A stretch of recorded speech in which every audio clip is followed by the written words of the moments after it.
Marilah kita berdoa. Damai sejahtera Allah Bapa yang melampaui segala akal dan pikiran manusia, itulah yang menyertai kamu masing-masing dalam Kristus Yesus Tuhan kita. Amin. Shalom bagi adik-adik sekalian. Sekarang Amang mau bertanya, hari apakah sekarang? Ya, benar, hari Jumat. Tetapi kita mengapa beribadah? Nah, itu dia. Karena kita memperingati hari kematian daripada Tuhan Yesus.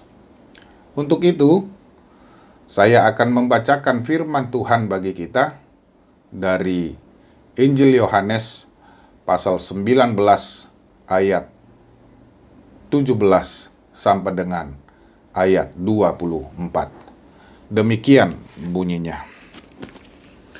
Sambil memikul salibnya, ia pergi keluar ke tempat yang bernama tempat tengkorak. Dalam bahasa Ibrani, Golgata. Dan di situ ia disalibkan mereka, dan bersama-sama dengan dia disalibkan juga dua orang lain, sebelah menyebelah. Yesus di tengah-tengah. Dan Pilatus menyuruh memasang juga tulisan di atas kayu salib itu, bunyinya, Yesus orang Nazaret, Raja orang Yahudi. Banyak orang Yahudi yang membaca tulisan itu, sebab tempat di mana Yesus disalibkan letaknya dekat kota, dan kata-kata itu tertulis dalam bahasa Ibrani, bahasa Latin, dan bahasa Yunani. Maka kata imam-imam kepala orang Yahudi kepada Pilatus, "Jangan engkau menulis Raja orang Yahudi, tetapi bahwa ia mengatakan, 'Aku adalah Raja orang Yahudi.'" Jawab Pilatus, "Apa yang sudah kutulis, tetaplah tertulis." Sesudah prajurit-prajurit itu menyalibkan Yesus, mereka mengambil pakaiannya lalu membaginya menjadi 4 bagian. Untuk tiap-tiap prajurit 1 bagian. Dan jubahnya juga mereka ambil.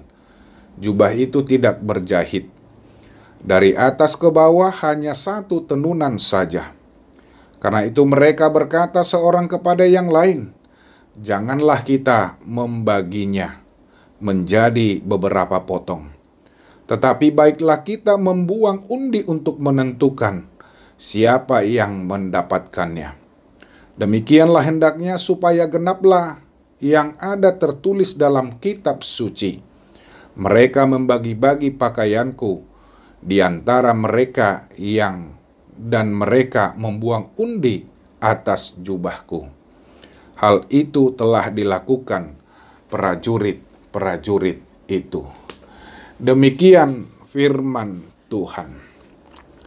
Adik-adik sekalian, kalau kita memperingati hari ini, hari kematian daripada Tuhan Yesus, tentunya mengapa Yesus mati?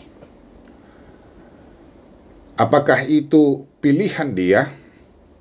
Apakah memang dia sendiri yang melakukan itu? Tentu bukan. Tetapi itu adalah pengorbanan diri Yesus atas pengutusan dia oleh Allah untuk menebus dosa manusia. Tentunya ketika Tuhan Yesus akan menjalani ataupun menghadapi penyaliban itu, bukan berarti dia dengan hati yang senang.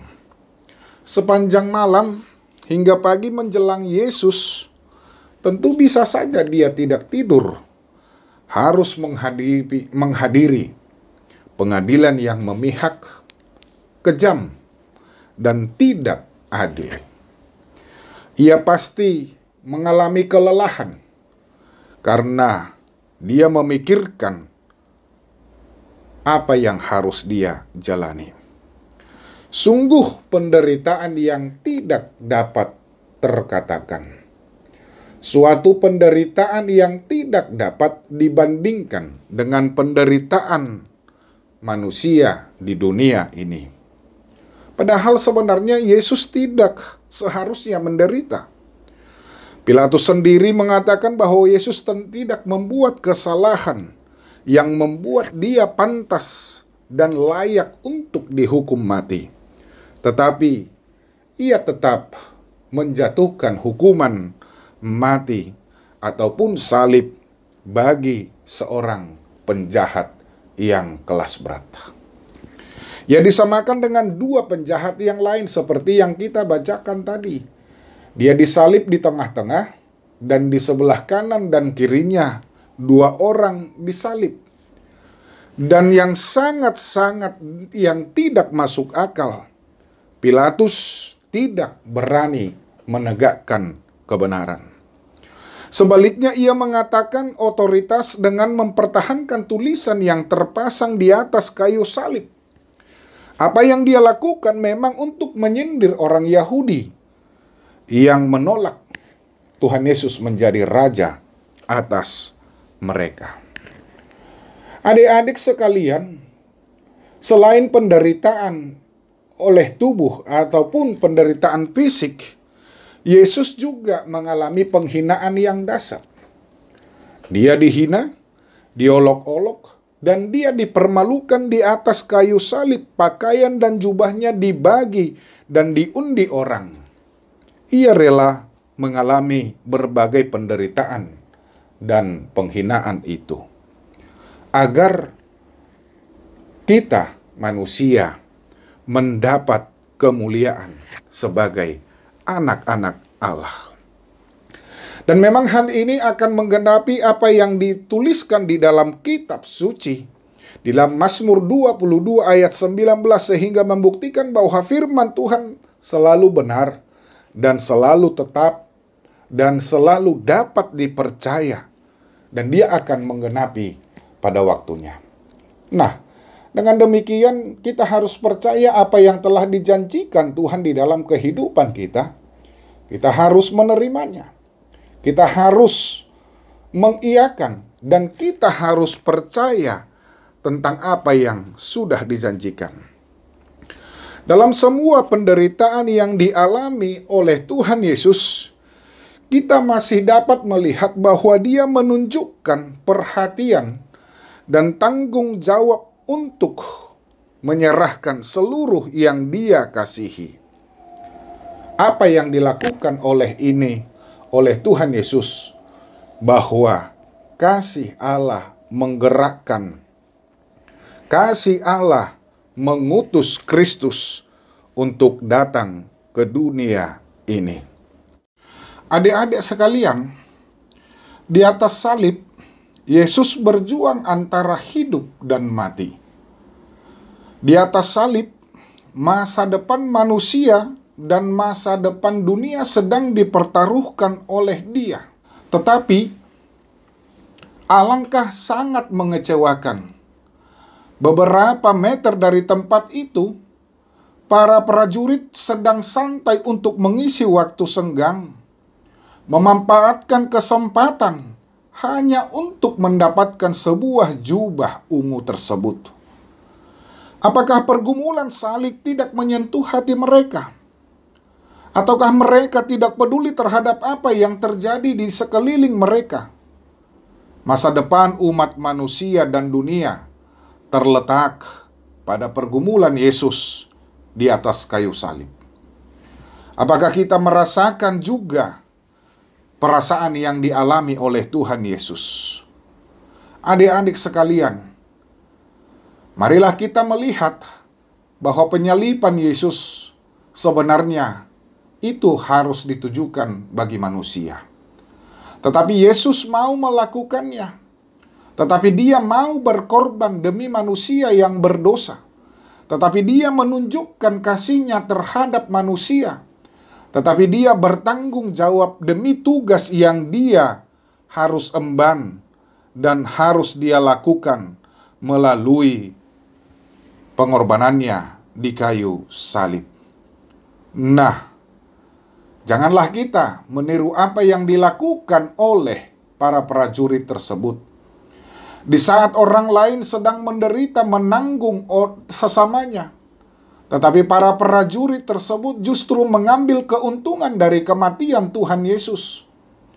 Di mana ketika Tuhan Yesus menderita di kayu salib, para prajurit tersebut justru saling berebut dari apa yang dimiliki oleh Tuhan Yesus.